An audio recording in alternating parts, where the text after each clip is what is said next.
Ada sebuah rumah besar yang bernama Hill House, yang dimana di dalamnya ada para orang tua yang sedang joget gemoy kayak baru menang togel gitu. Tak berselang lama muncul seorang anak perempuan berwajah pucat. Dia mengatakan kalau joget-joget mereka sangatlah payah, alias mereka nggak pandai berjoget. Anak yang bernama Megan itu tiba-tiba saja kencing di depan mereka semua, dan kencingnya itu banyak banget, kayak abis dicekokin tuak satu drum. Sedangkan mamahnya yang melihat hal tersebut, dia mengatakan kalau Megan sedang sakit, dan bukannya membawa anak itu ke kamar tidur, dia malah memeriksanya di depan mereka semua. Sungguh emak-emak yang nut sekali. Yang tentunya balik lagi dengan saya Faizura, host yang akan menemani malam kalian dengan film-film permintaan kalian dan intro. Bertutur kata tanpa berkaca, tanpa lihat siapa dirinya, mengubah dasar sesus palsu, bohong belaga, menciptakan aib yang sudah direkayasa. Di mana otakmu seenaknya saja menggonggong seperti asu, bla bla bla. Selamat datang di channel Zura 14 dan selamat menonton. Setelah kejadian tadi, datang seorang pendeta gereja yang bernama McVinney. Di sini, McVinney dipanggil untuk menyembuhkan Megan, karena Megan sedang dirasuki oleh roh setan yang dulunya adalah pemilik rumah ini. Dan setan itu bernama Hucket. Dia dulunya dibunuh oleh istrinya sendiri yang bernama Carolyn. Lantaran, Hucket ketahuan sedang mesum dengan babysitter mereka yang bernama Victoria. Bahkan, Carolyn tidak hanya membunuh Hucket saja, ia juga membinasakan si Victoria dan akhirnya arwah mereka pun bergentayangan di dalam rumah tersebut.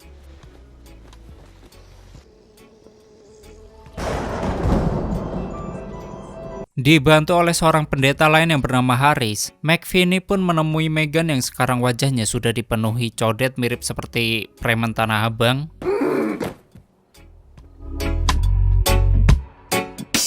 Lalu Megan meminta Mac untuk bermain gituan dengannya. Mac yang tidak tahan dengan godaan lidahnya, spontan langsung lompat ke tempat tidur untuk gituan dengan Megan. Sedangkan Haris yang melihat hal itu, dia menyuruh Mac untuk berhenti karena itu bukanlah bagian dari ritual. Lalu di sini mereka bertiga saling menyemburkan muntah-muntahan. Setelah main muntah-muntahan, Megan bilang kalau mamanya Mac yang sudah meninggal, dia suka mesum di neraka. Spontan Mac langsung murka dan kemudian tanpa ampun menembak hantu tersebut. Setahun kemudian kita akan bertemu dengan beberapa karakter di film pertama yang ternyata masih hidup. Mereka semua sudah tamat SMA dan sekarang kuliah di kampus yang sama. Man, come on. No doubt, that's what I thought. Lalu di kampus itu mereka didoseni oleh seorang profesor yang bernama Olven. Kemudian Olven berencana mengumpulkan ketujuh mahasiswanya yaitu untuk mencari tahu tentang kehidupan setelah mati. Jadi dia bersama asistennya yang bernama Dwight ingin menyelidiki aktivitas setan yang ada di Hell House. Bahkan mereka sudah menaruh banyak kamera di rumah itu dan berharap bisa mendokumentasikan setan yang ada di sana. Jika mereka bisa melakukannya, maka mereka adalah orang pertama yang bisa membuktikan kalau kehidupan setelah mati itu benar-benar ada. Dan untuk membawa ketujuh mahasiswanya ke sana, di sini Olven mengatakan bahwa kalian semua harus mengikuti eksperimen tentang gangguan tidur atau insomnia. Kalian semua akan dibawa ke suatu tempat dan di sana gangguan tidur kalian akan dipelajari. Setelah eksperimen ini selesai, kalian otomatis akan mendapat nilai A. Olven kemudian menyuruh mereka untuk datang ke Hell House sambil memberikan peta ke rumah tersebut. Sedangkan Cindy yang sudah tidak sabar ingin ke sana, kemudian mempersiapkan diri. Namun sebelum pergi, dia terlebih dahulu berkenalan dengan Buddy. Buddy yang agak rada-rada, kemudian menarik sempaknya Cindy sampai ke atas sebagai tanda perkenalan.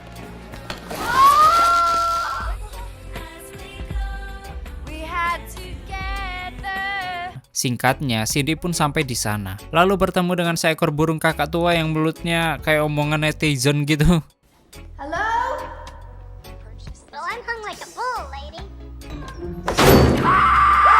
Dan di sore harinya setelah itu, Cindy kemudian bertemu dengan penjaga rumah itu yang dulunya adalah bekas pelayan Cat yang bernama Hanson. Sejak kematian tuannya, Hanson memutuskan untuk merawat rumah itu sembari mencari orang yang mau menyewa rumah tersebut. Kemudian Hanson membawa Cindy ke kamarnya yang dulunya adalah kamarnya Carolyn. Namun sebelum sampai ke sana, Cindy terlebih dahulu diganggu oleh sesosok badut yang sedang santainya menepuk pantat Cindy.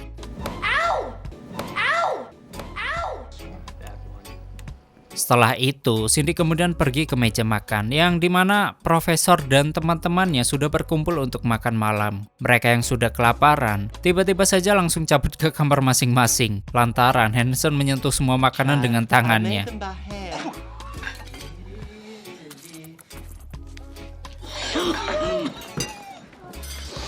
Setelah itu Cindy dan Buddy mereka menemukan sebuah ruangan rahasia di rumah itu.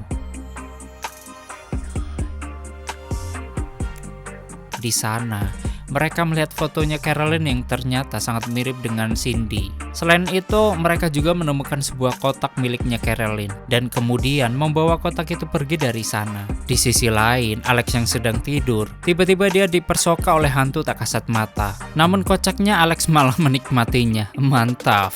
Mana minta nambah lagi, heran. I know I want to freshen up. Call me. Sedangkan Cindy yang saat ini ingin membuka kotak milik Carolyn, tiba-tiba saja datang kucing hitam yang dulunya adalah kucingnya Cat. Ini kucing kayaknya nggak seneng kalau Cindy mau ngebuka kotak itu. Dan tiba-tiba, kucing itu menunjukkan jari dan tanpa diduga langsung mencakar dadanya Cindy. Si kucing ini awalnya hanya marah biasa saja, namun tiba-tiba saja dia langsung mengamuk kayak anak setan yang kerasukan setan setelah tahu Cindy berak di kotak pasirnya. Ia pun tanpa ampun menghajar Cindy dengan tinju suvernya yang pada akhirnya Cindy pun KO.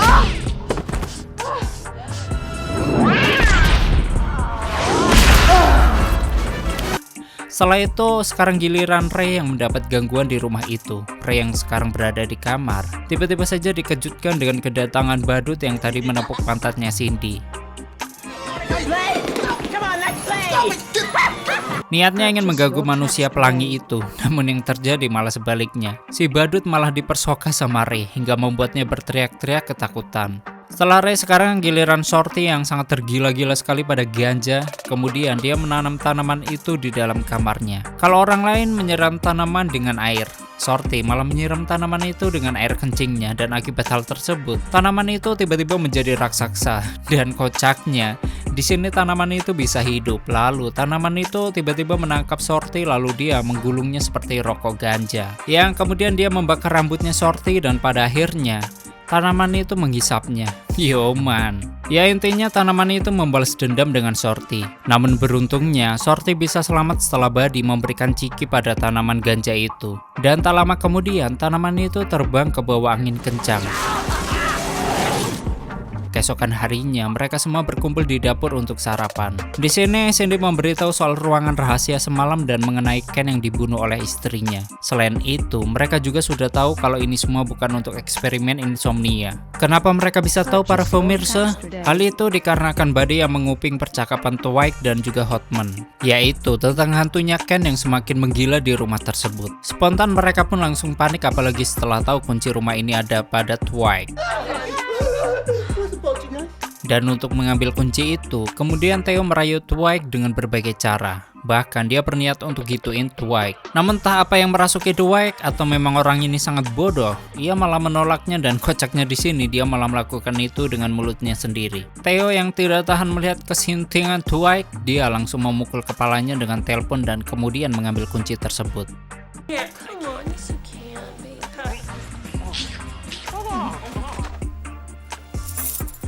Di sisi lain, Alex sedang mencari Ken di ruangan rahasia. Alex sangat ketagihan dengan tititnya Ken, makanya dia datang ke sana untuk menikmati itu lagi. Sedangkan Altman, dia sedang berada di ruang bawah tanah. Di sini dia bertemu dengan hantu lainnya yang tidak lain adalah Victoria. Victoria lalu memancing Altman ke sebuah ruangan dan kemudian membantainya sampai mau diarsek. Namun kejadian ini pun didengar oleh semua orang di sana. Kemudian mereka diajak Dwight untuk pergi ke ruangan labnya. Di sini, Dwight membagikan senjata serta kacamata ajaib yang bisa melawan dan juga melihat hantu Ken. Mereka lalu berpencar menjadi 3 tim. Brenda, Ray, dan Shorty entah pergi kemana. Sedangkan Cindy dan Buddy juga pergi entah kemana. Sementara Dwight dan Theo juga pergi entah kemana. Pokoknya kemana-mana lah, yang penting hatiku senang. Selagi mereka mencari Ken, di sisi lain Alex yang ternyata sudah bertemu sama pacar hantunya. Alex yang sudah rindu dengan titit suvernya si Ken, dia langsung mengejar-ngejar hantu itu. Namun kocaknya, di sini tuh hantu malah melarikan diri sambil melemparkan berbagai benda hingga pada akhirnya Alex menjadi orang kedua yang mati setelah Ken menimpa menembakkan kepalanya dengan lampu gantung.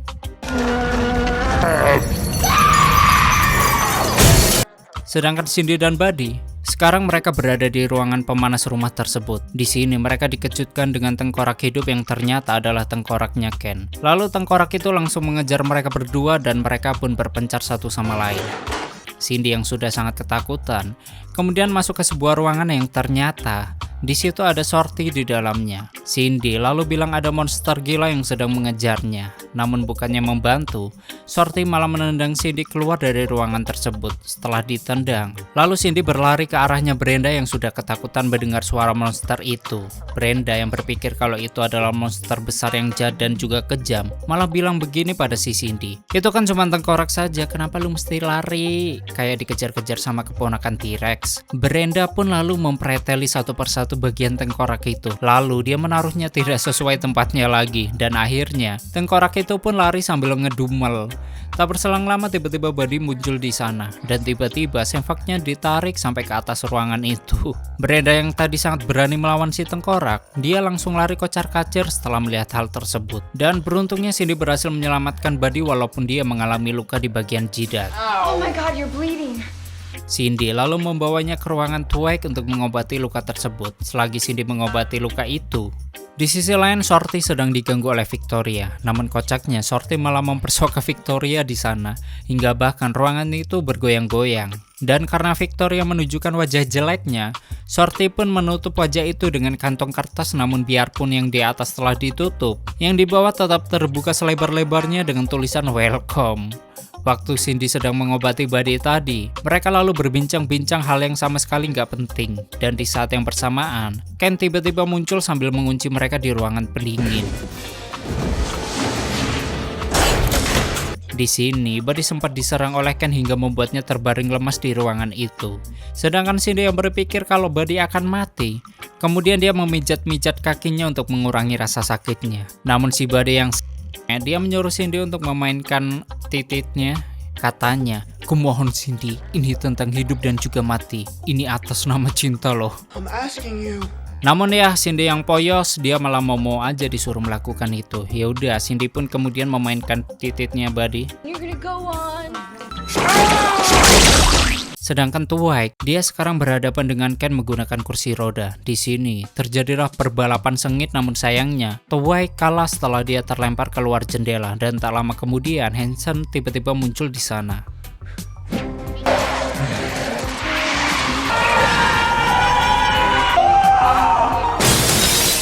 Lalu menyuruh Twig untuk memegang tangannya agar bisa ditarik ke dalam rumah. Namun karena tangannya itu sangat menjijikan, Twig lebih memilih jatuh. Di saat yang bersamaan, Hanson dikejutkan dengan kedatangan Ken yang tiba-tiba saja langsung merasuki badannya. Hanson lalu mencuri Shorty yang sedang bergoyang-goyang tadi, lalu membiusnya dengan berbagai macam zat yang aneh-aneh. Sedangkan Cindy yang tadi sudah selesai memainkan titiknya Buddy, tiba-tiba muncul di sana dan terkejut melihat keadaan Shorty. Cindy lebih terkejutnya lagi setelah melihat Hanson mencopot bagian atas kepala Shorty yang ternyata ada virus corona lagi joget-joget. Hanson yang tidak menyangka kalau isi kepala Shorty adalah begituan, dia langsung pergi dari sana. Di saat yang bersamaan, Brenda serta Theo datang ke sana dan mereka bersama Cindy kemudian mengejar Hanson dengan bergaya seperti ala-ala Charlie's Angel. Mereka pun berhasil mengejar Hanson, bahkan mereka sempat berduel di sana. Dan singkat cerita, setelah melakukan duel yang lumayan kocak, mereka pun akhirnya bisa menang setelah Ken keluar dari badannya Hanson.